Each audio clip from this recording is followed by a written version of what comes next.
মরিচ গাছ ঝোপার করে একটা এক্সট্রিম টেকনিক বলবো। দেখুন দুইটা গাছ, এটাকে জাস্ট আমি আগা থেকে পিঞ্চ করে দিয়েছিলাম, তারপর দেখুন এইভাবে করে কতগুলো ডগা বেরোচ্ছে এটা দেখে।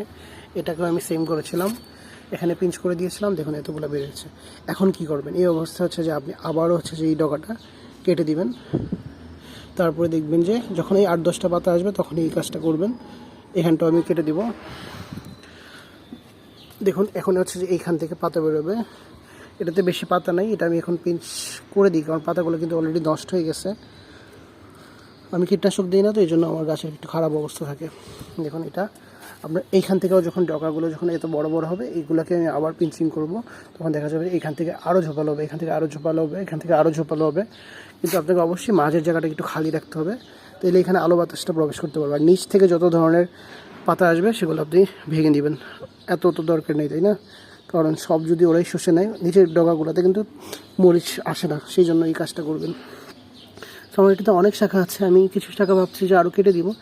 এত শাখা হলে গাছটা নিচে থেকে দেখা যাবে যে এই ডগাটা ধরেন এখান থেকে একটা শক্তি নিয়ে দিচ্ছে, উপরেগুলোতে কিন্তু শক্তি পাবে না। সো এই জিনিসগুলো আপনারা অবশ্যই ফলো করবেন। আল্লাহ হাফিজ।